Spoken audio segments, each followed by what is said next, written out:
I'm Alex Goulis. I'm one of the owners at RateTel. We are basically the North American representative for selling OpenSIPS solutions. Today's talk is going to be kind of low level. I'm not going to get really into the details of a lot of the configuration files. It's more of a concept or methodology that you can use in using OpenSIPS as your registrar and load balancing class 5 features. So a little bit about me, my experience. I've been designing multi-tenant VoIP business systems since 2009. I'm RateTel's lead developer on our virtual PBX and trunking platforms. I'm actually the first certified OpenSIPS professional, only for the fact that I finished my test first out of everybody in the first class. And again, we're the US sales partner for OpenSIPS solutions. So just a quick overview of some of the advantages of using OpenSIPS in a configuration like this. It's highly scalable, really stable code base. Long-term releases are, they're done pretty often, so it's reliable in many senses. You can handle tens of thousands of registrations versus something like an Asterisk or a Freeswitch server, where Freeswitch obviously can handle a lot more than Asterisk, but for the most part, your registrations create a lot of chit-chat, they create a lot of unnecessary traffic that ends up loading up these PBXs like Freeswitch and Asterisk. And we found that the best thing is get all of that out to OpenSIPS. So because it can handle tens of thousands of registrations, it also provides a central point for presence and billing. Dynamic routing allows you to do quite a few things. And one of the great advantages that we have is the packet mangling, allowing us to mangle packets for customized purposes. Sometimes you have operations between the two that you have to do something to a packet. A lot of things like Acme Packet or any of your off-the-shelf SBCs, they don't let you do any of that. And then again, it's easy to make it high available. Some of the advantages of Freeswitch, it supports more concurrent calls than Asterisk and most other PBXs out there. Really rich media handling capabilities. Lots of different config methods, flat XML, Lua scripts, dynamic XML, and many others. It's a stable code base. We've had a long time affinity with Freeswitch and OpenSIPS. Lots of working together. We're actually now working on a project between the two of them to get a control language working so that they work better together. And it also has so many class 5 features that you really don't know about all the things that you would need or use. So in this methodology, making it work, we're going to use OpenSIPS for our registrations, our IP authentication, our carrier-facing side, and to take care of all of our NAT for the registrations. And we're going to use Freeswitch for call routing, voicemail, IVR, rate groups, queues, and conferences, essentially all the cool class 5 stuff. I'm going to give you a little breakdown of the network diagram here. To make this highly available, you're going to want 2 OpenSIPS servers, and between the 2 of them, you're going to use either UCOP or VRRP to have a shared IP. Essentially, one server will run at all times, the other will sit in a cold state. If it recognizes that the first server's down, it will actually pick up the IP and then kick up a script that will start OpenSIPS. One of the disadvantages of doing something like this is that you have to wait for the IP to get to the specific server in order for OpenSIPS to be able to be started and know that it's using that IP. We're going to use 2 MySQL servers in a replication to hold all of our data. 2 RTP proxies that actually can be pushed into N+, so you can scale your RTP proxies horizontally as much as you need. The OpenSIPS servers are able to track as many RTP proxies as you put into them, so they'll automatically decommission any that are not available or having issues, and then recommission them as they're available again. We're also going to use 2 web servers.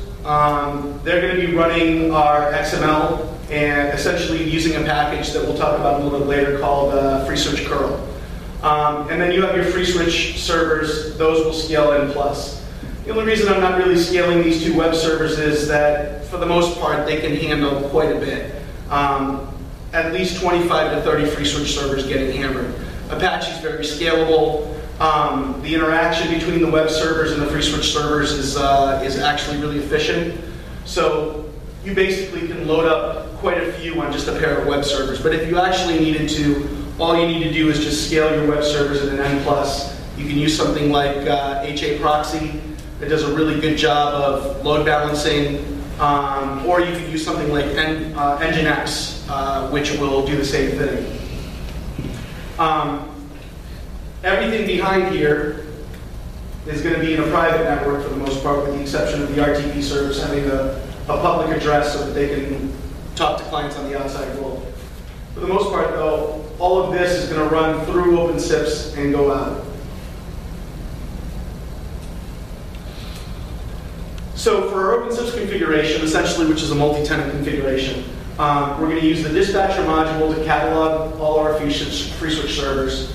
We'll automatically remove the servers when they're down and re-add them when they're available again. That's one of the nice features of the dispatcher module. The dispatcher groups are configured with a primary and a secondary server. So essentially what we're going to be doing is physically sharding our customer base across different groups of Freeswitch servers. And there's a specific reason for that.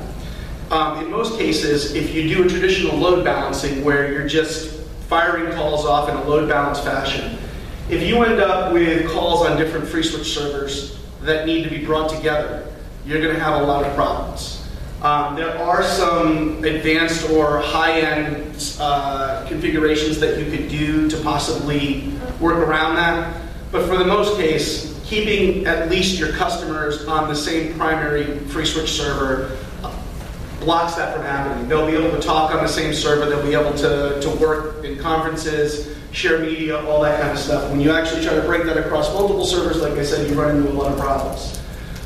So essentially we'll have some call groups, just call them, for instance, 1 through 5. Each call group will have a primary and a secondary server. You shard your customers across these call groups, and essentially we'll be able to scale in an N+ fashion.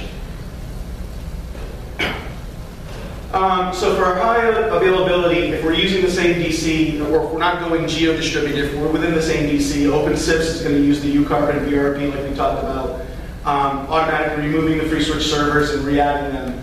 The HA proxy is going to be used for the web servers, and we're going to use the 2 MySQLs again in the back end in a master-master. Now, if you wanted to move to a geo-dispersed, you could use something like Percona cluster. That will give you a MySQL backend across different locations.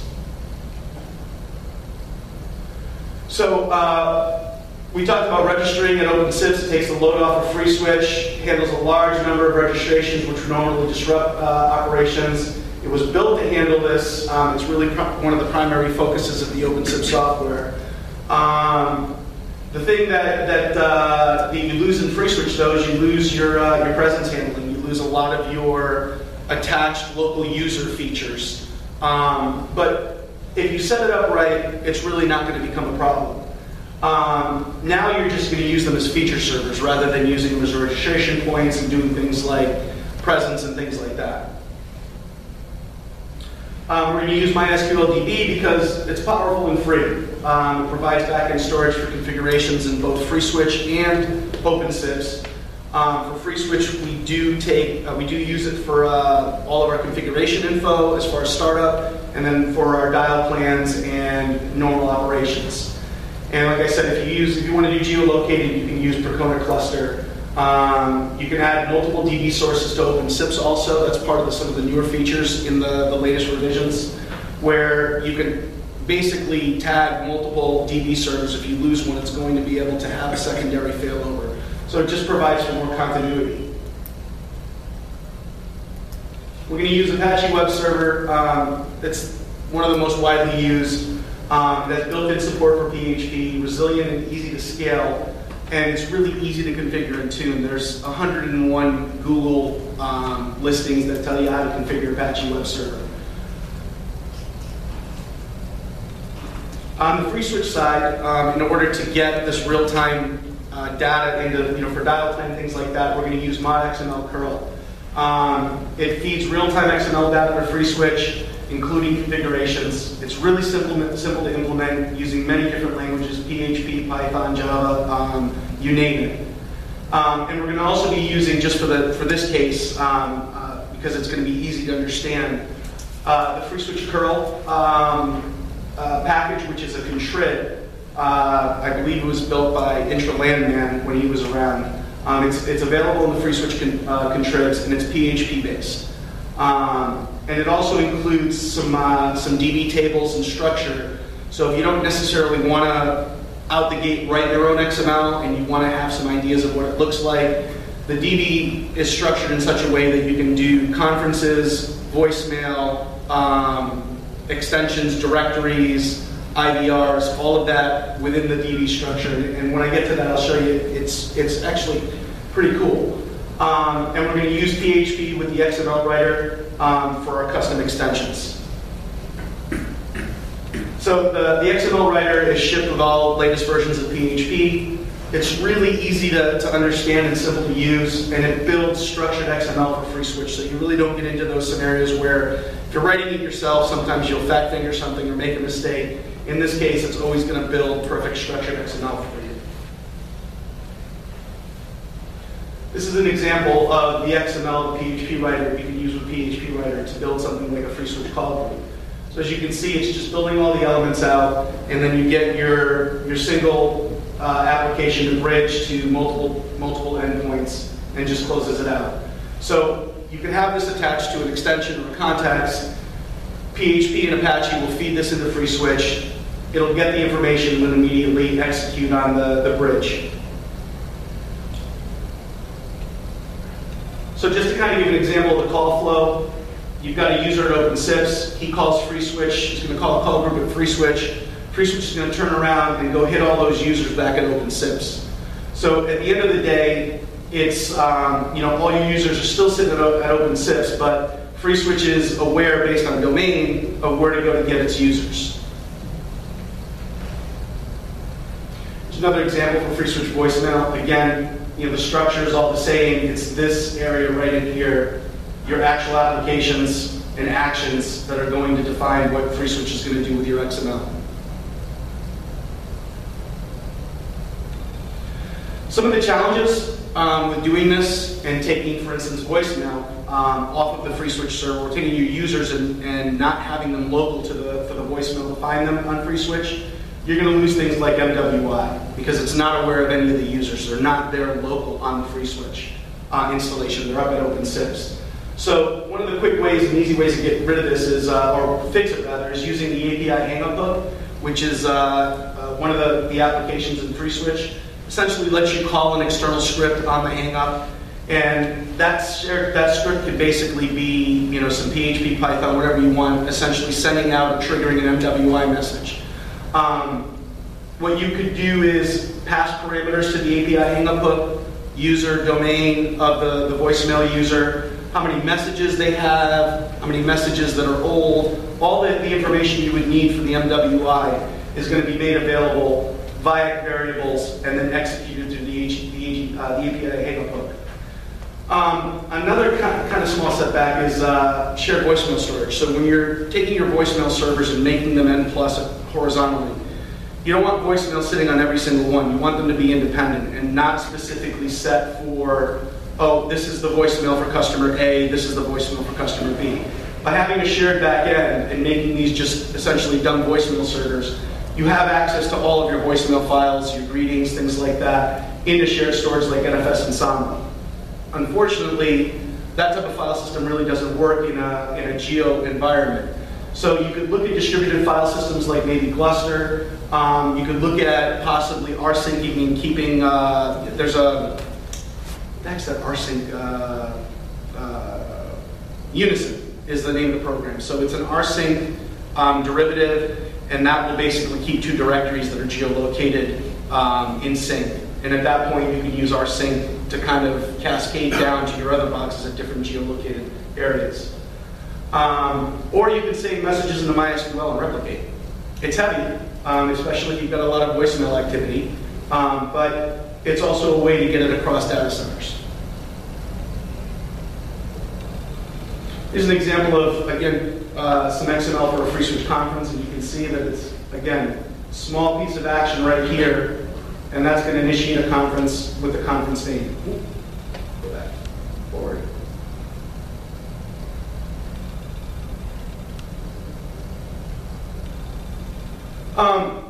Before we get to this, let's stay here. I'm going to bring up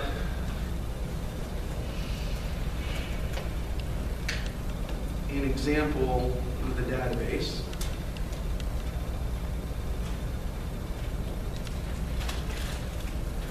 So you can see, this is the structured database for the Freeswitch Curl contrib that's available in the Git for Freeswitch. So things like conferences, things like voicemail, which is a little further down, conference groups, dial plan actions and conditions, your context, your extensions, your profile, rather your directory information for things like voicemail, all your directory variables, IVR settings, IVR entries, all of your Sophia configuration information for Freeswitch to start up is saved in here. All of your voicemail information and profiles are saved in here. It really is a nice framework to kind of get started with using mod XML Curl. It basically structures everything and sets it up for you. The beautiful thing about this also is that it allows you to fork out to your own custom dial plan. So if you start getting courageous and writing your own XML, this will let you, where's my custom dial plans? Dial plan special. So this dial plan special right here will actually just let you name a file in PHP, put it onto your Freeswitch curl server, and anytime something is transferred to that context, we'll automatically know, hey, I've got a file, there's nothing in the database that's going to tell me what to do. I've got a file out there that's going to tell me what to do. So it'll fork out to the file, pull it in, execute, and then feed XML to Freeswitch via that specific file rather than doing it through the database framework. Anybody have any questions on this, by the way? Have you all seen this for the most part? Not this, but when you say Freeswitch does no presence, does OpenSIPS no presence? Yes, absolutely. So why can't OpenSIPS just pipe that information? There's no, when you say pipe that information down to Freeswitch? Yeah. Because something in mod Sophia, or rather in the Sophia library, this is something we went back 3 years ago with Tony. When we first introduced this to Tony, as far as keeping the registered users off of Freeswitch and then still getting voicemail to work, things like the MWI, the problem is that Freeswitch is not aware that those users are not there or that they're someplace else. It thinks that they're there. It just takes for granted that whenever you have voicemail, it's going to do the MWI and it's going to go look locally for a user. When it doesn't find it, it just craps out. It's like, hey, I don't know where this guy is. Go do what you got to do. So that's why we use things like the API hangup hook. We know that the call is done because it's triggered on a hangup. And in that case, we can do anything we need to. For instance, if it's a broadcast box, or if we want to send emails, or if we want to send custom emails that are not within the template of Freeswitch, for the voicemails, if you will, anything we want to do post-call can be done through that API hangup hook. Can OpenSIPS generate the video? No. Why not? Couldn't you do it by MWI? OpenSIPS doesn't generate MWIs. Well, why couldn't? But when somebody leaves the voicemail, the recipient not necessarily currently online, right? So you need to queue those MWI somewhere. The next time the recipient will register on OpenSIPS. Wrong. What's the problem with that? But how would they receive the number of messages during the registration? Where do they find Right, so essentially what you do is most devices will have a subscribe that you can trigger when they register. Yeah. So they will do a subscription. In the case of that subscription though, because the user isn't on Freeswitch, you would need another script to feed that into. So you could use OpenSIPS to mangle and redirect the packet to maybe some type of a listening daemon that would then say, hey, this is a guy that's registering right now, he wants to know what's in his voicemail. spit it out. Send him an MWI, or don't send him an MWI, either on or off, if you will. I mean, because like in OpenSIPS, you can generate like an SDP message using like Python. Right. So why couldn't you do the same thing? Whatever you're generating on the outside using PHP or Python, whatever is actually creating the MWI message, you're going to send that to OpenSIPS, who's then going to proxy it down to the end user. So why not? Why even involve Freeswitch in that whole process? Why not just write the process in OpenSIPS to monitor the voicemail? I mean, that's a simple check. I mean, because usually the devices do that themselves. They do that themselves. But that's the thing, is you no longer have presence aware for that. The device and the voicemail no longer talk. Right, because they're not on the Freeswitch server. So why are you trying to make Freeswitch talk to the device? Why don't you make the device? Why don't you make OpenSIPS know about the voicemail? You'd still, in essence, need to trigger a script that would then generate the MWI and then send it back through OpenSIPS. Of course, but wouldn't that be a more practical way for this model? Think for a second, though. You're at Freeswitch right now. You've just hung up your call. Yep. So immediately on the call hang up, you're going to trigger your script. If you were to try to do that in OpenSIPS, you would first have to be aware that it was a voicemail call. Okay. You would then have to be aware whether a message was left, if you require a change in the MWI or not. Correct. And then you would execute a script. Whereas with Freeswitch, on the hook, your one script that you're firing is going to know all of that. And it's going to keep that off of OpenSIPS. It's going to know, okay, here's the variables that are coming back through the the API hang-up hook. Come on.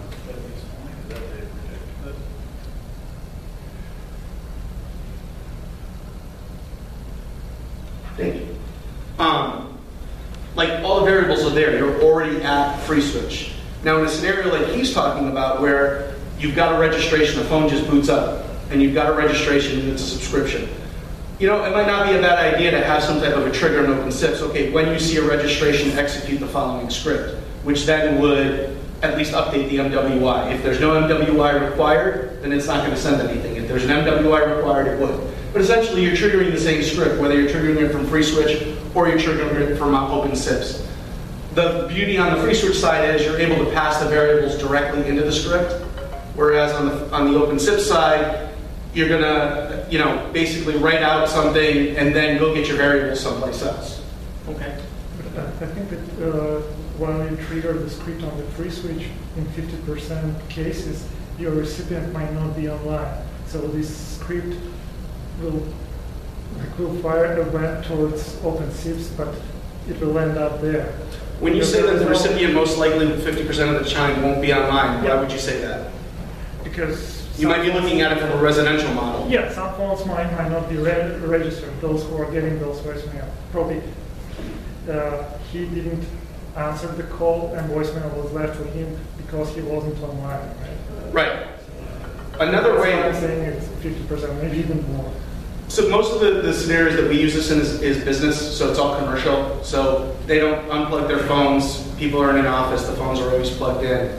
But in the case, like you said, yeah, you would either rely on the device to do a subscription on registration, or you would have to write something into OpenSIPS that in your registration block, once you're done saving all the info to the location table, execute some type of a script that would then fire the MWI or not fire it based on the need. Because you pointed out that you could save your voicemails to MySQL. Yes. Because if you do overhead that, you could also save a presence table there, so a message table, saying unread messages, and every time, and just have an application that fires off a WMI based on a trigger that's right in the MySQL that fires off a WMI. And so when you re-register, the data's always there. You could do that too. Essentially have some type of procedure. Yeah. So when voicemail is updated for a user, fire off these commands and then execute. Yeah. You could do it there too. The reason I'm pointing that out is that you're talking about distributed Freeswitch, and just take the model of Avaya. When Avaya spreads out to 14 countries and 1,500 users, they don't have presence in every location when they deal with their phones. Mm-hmm. They have a presence core, and that core is what everyone updates to, voicemail, everything. So, right. So it doesn't care They still use WMI or a version of it, Mhm. but that messaging, they can't maintain it across the entire structure because every phone is registered to a different device within inside the network. The only way they can maintain presence is by having a central core to do that Right. or voicemail. Right. So whether you're, and then the other thing is that they store, most of the time voicemail is stored inside of like an exchange architecture. So Right. you're dropping it into a mailbox, and once that mail is read, you have to then update, hey, this message was read, please take it out of unlistened to messages. And so there's all these components going back and forth. Freeswitch does that for you, though. That's a beautiful thing. So when you listen to messages, anything that you do, the variables based on what you've done are available at the end of the call. Okay.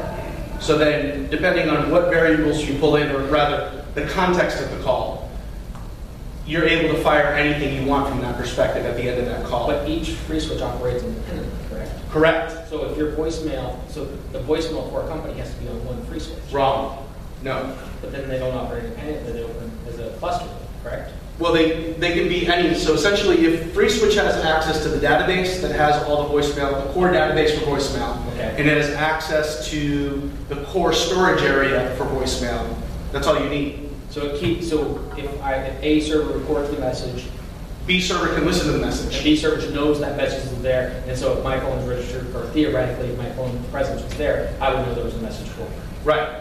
At the end of the day, though, let's say that you're registered on OpenSIPS in data center A, Yep. and a call comes in and it misses data center A and ends up in data center B. Right. Leaves a voicemail for you. The replication side, so it'll trigger something over here because the database is synced across both of them. Essentially, we'll look and see, okay, well, you know what? I just saw that there's a voicemail over here I'm going to trigger. So location-based, all you're going to do is send to the user at domain, and you're going to let DNS take care of where that user actually is located. That OpenSIPS at location or data center A knows to accept traffic from data center B. So if it sees an MWI come across the wire for a user that's registered over here, all it's going to do is just forward that up to the user. And it died again.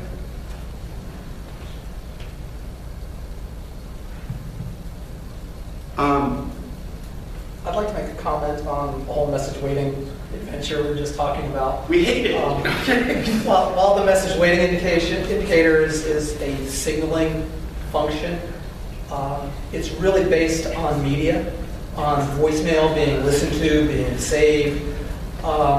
And because it's media, I see where it's more on the Freeswitch side of handling the message waiting indicator rather than, say, OpenSIPS. Right. Having been through this for many, many years, it seems that it was a good decision to not necessarily have OpenSIPS take care of the signaling, especially for message waiting, and to instead have that closer to where your voicemail is being recorded, being listened to. Again, that's just an opinion, but it seems voicemail is very media intensive. Right. And OpenSIPS doesn't do media. And so that's why all that logic should sort of be over where the media is. With an exception of maybe what he said, It's just an opinion. because for instance, on a registration, you're going to have to subscribe to the MWI to find out if you've got any messages waiting.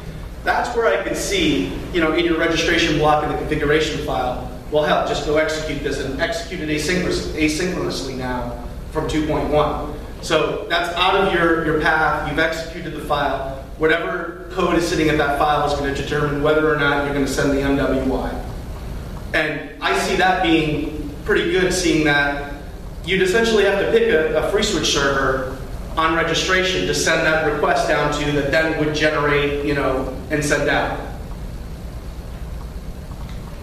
That kind of answer?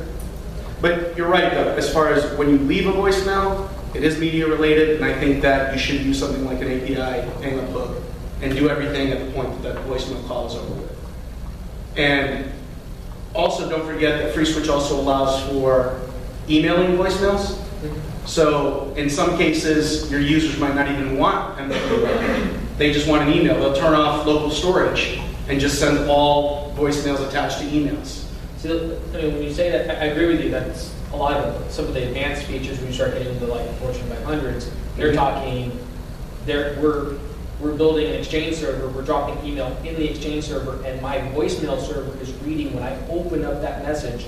And if I open up that message in Exchange through Outlook and listen to it, it then says it was read to the voicemail server, which then drops the... Which would then... Right. But even in that case, now, if it were a Freeswitch server, traditionally, you're sending that request, you've read it. From what I remember, there's nothing that's... You would probably go to something like the procedure in MySQL for that scenario. Because now you're saying, okay, look, message has been read. Or you're going to some commercial product that has voicemail. The whole point that I'm pointing out here is that WMI is a function of presence. I mean, the message waiting is a function of presence. Because if I'm here, you want my light to be on if I have a message waiting, regardless of if I, as soon as I register and my presence is available, if I have a message, it needs to say I have a message. Right. And it's not a function of media or recording, because if that message is... Well, it requires presence. I'll give you that, but I don't think that it's a quote-unquote a function of presence. So if I call somebody on an extension, Freeswitch doesn't know my presence is there. So if I call somebody and OpenSIPS hits a menu, when I go through and I want to talk to support, and support is my extension, Freeswitch doesn't know that my extension is unavailable until it contacts OpenSIPS and says he's unavailable. Right. That's its version of presence. I tried the SIP message, it failed. I'm not going to go to step 2. Right. Where if I was registered to Freeswitch, I'm not even, my presence is available. I just go to the next thing. I skip over that context and I go to the next one. You could do the same thing in OpenSIPS too with the dial plan, or just some logic. That's my point. Yeah. If you start doing that logic and dial plan in OpenSIPS, and you're taking the dial plan out of Freeswitch, so yes, OpenSIPS doesn't support media, but when you start talking RTP engine or RTP proxy, now you technically are handling media control in OpenSIPS. I just think that when you start talking about big companies that want to have hundreds of locations all tied into a single presence, you're going to start running into, the human resource director, which I had, complaining about her light not going on 5 seconds after she put her call to voicemail. When we run distributed, we're geo distributed, and we've never had any issues with that. I mean, based on the way that we do it, it fires immediately. It's honing in on user at domain, which goes to DNS, which then ends up at the correct OpenSIPS server that has some type of location in the DB of that user, or not. Maybe the user, like he was saying, maybe the user's not registered at that specific point. Well, then OpenSIPS doesn't relay the packet. It says, well, I have no location for this, take it easy. It just drops the packet. But then when the user registers, again, you've got to have something that says, okay, let me know. Do I have any voicemail or not? Do I let my message waiting indicator or not? So, but when if you don't know presence of Freeswitch, how do you deal with queuing? What do you mean? I mean, because we're talking presence. So, yep. So now you go to queuing, so call queues, and you have presence. Are you expecting people to be dialed into the queue and actually waiting in the queue? Essentially, what is presence? From a queue perspective, there's only 2 states that you really care about, right? Available and unavailable. Yeah. Unavailable can be 3 or 4 different states. Do not disturb, on a call, or not registered, for instance. So in those cases, all you're going to do is check your sessions table, right? Your dialog table in OpenSIPS to see which users have called. Yep. And now you've got presence for everybody that's using your queues. You check the user who's in the queue against your dialog table. Does he have a call? No. Okay, send him the call. Perfect. That's the way that you would have to do it in most cases, even in call groups, for instance, right? I agree. So take, for instance, a call group. If you're going to hunt, you might want to maybe do that with Freeswitch to go step by step. If you're going to just ring all, just send everybody, boom, right to OpenSIPS. Hey, ring all these people. And in the case of maybe multiple locations for the same user and presence, you can have OpenSIPS when you're actually going to, make the call to that user. You can say to OpenSIPS, well, give me all the locations, and then add that as additional branches, if you will. Okay. Why does this keep going on? Windows. Okay. So I think, how am I doing on time? 5 minutes. It's almost your turn, Vlad. It's almost your turn, bud. Oh, of course. Thank you. I think all I had was my question slide at the end there, so. Really? Really?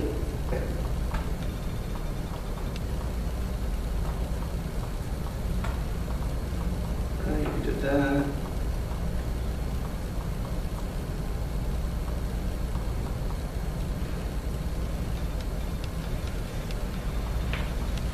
I didn't choose the slide down.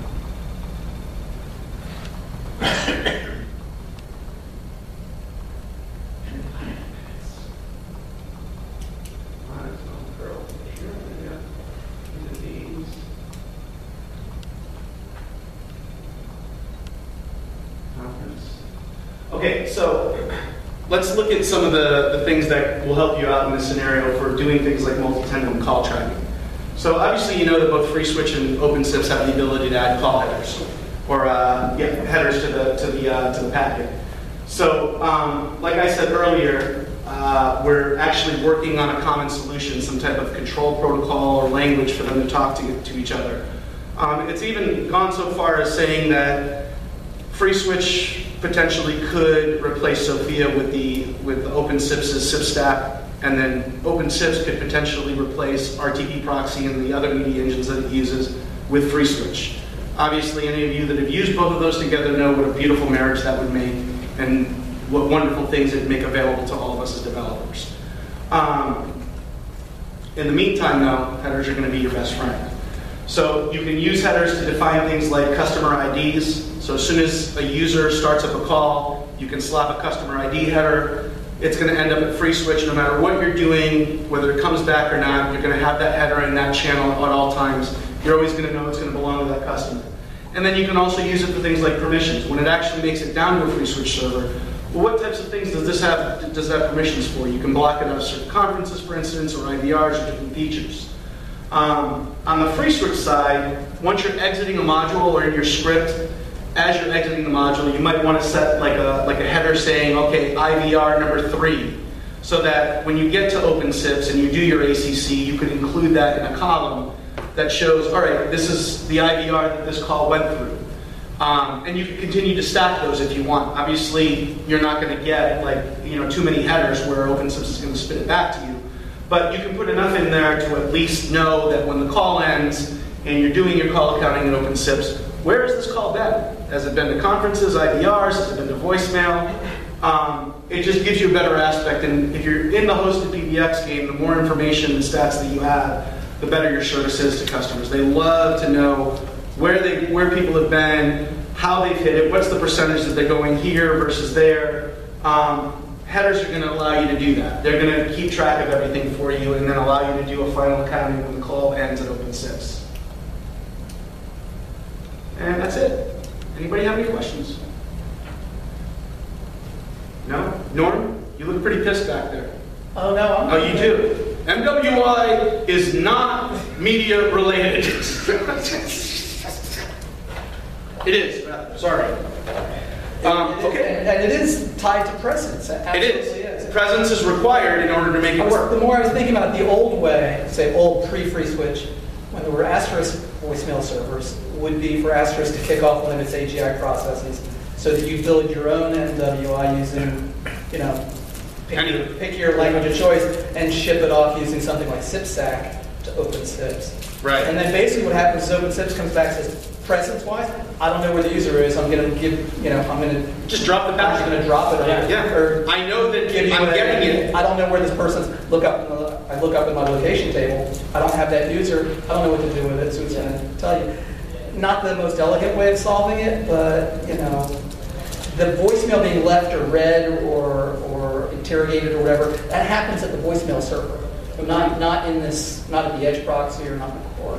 Well, the funny thing to that too is that it is absolutely tied to presence. We have in our web GUI for the hosted PBX product, we have a voicemail interface. So when you actually go and listen to a message on the web, it still does all the right stuff. So if that message, for instance, was in your new messages, you've listened to it, it's been moved to your saved messages, Our scripts trigger fire up MWI. So even, however you're managing it, whether it be web or via the phone itself or dial-in, I see you. I will get to you.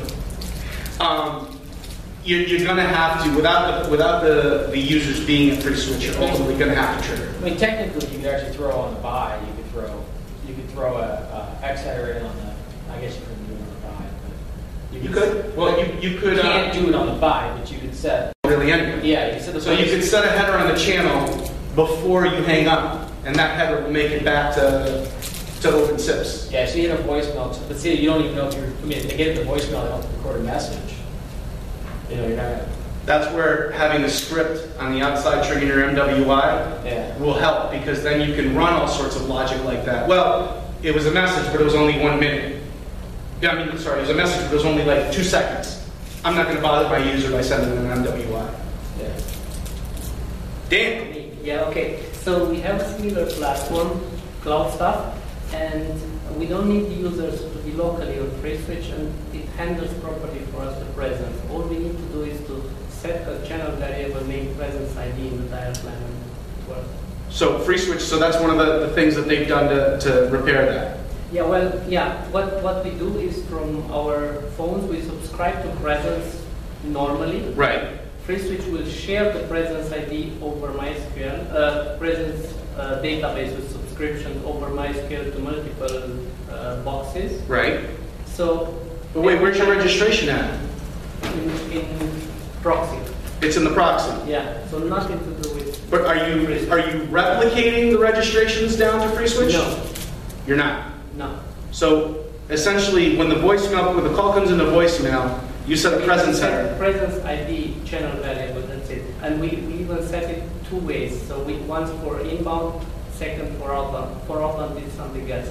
So it works that as well. That's pretty cool. So when the client register on the registrar and subscribe to its presence, yeah, do you based send on this in the event or proxy we split. So registration we send it to the registration to the pool, Freeswitches and subscription we send it to Freeswitch. And then Freeswitch replies with MWI yeah, there is if there is anything only there. one problem which we had, that Freeswitch was pushing too many notifications, and the client was dying at some point because of too many. But that's a typical client issue, not Freeswitch. Freeswitch was very good in sending them all. Mm-hmm. So ultimately, though, if you were triggering with a script, right? No. I'm saying if you were, you would run into that problem. Okay, we'll consider that. I believe there's also another way. There are some other ways, yeah. You can do things like replicate registrations. I'm sure I've seen where you can send a subscribe into Freeswitch, and then Freeswitch itself will send will try to raise a notify, but then it will say, I don't know about this domain, but then you can capture the event yourself. And then yes, through the ESL or something like that, or like a rabbit, use like a Lua script or the event mechanism, then you can capture it. Freeswitch said, this is a domain I don't know about. You capture it and say, well, you do know about this domain now, inject the domain, and it will send it outwards to OpenSIPS. So it sounds like there's lots of ways to skin the rabbit. Again, for my scenario, I like the fact that I can pass all the channel variables regarding voicemail. Like all when you get out of voicemail, it'll build a bunch of variables for you. Current messages, old messages, that kind of stuff. So that gets passed right into my API hang-up hook. So for me, it's all there. I don't have to run anything on the event channel to say, well, I found this event. I don't have to worry about multiple, notifications being sent to the client and crashing the client. It's just a very simple. And again, it's apples, apple and apples, tomato, potato, potato. It's what works for you guys. But at the end of the day, it's a known issue as far as taking those registrations out of Freeswitch and putting them into OpenSIPS. There's a lot of other things that you lose too. So, as a certifiable United States citizen, you agree that you should have the script? I do. Okay. And I appreciate you calling me out like that too. No, I am a certifiable U.S. citizen, and these two can't talk to me that way. That's right. You ready? It's another break? Yeah. All right, that's perfect. So like 25 minutes we'll have another presentation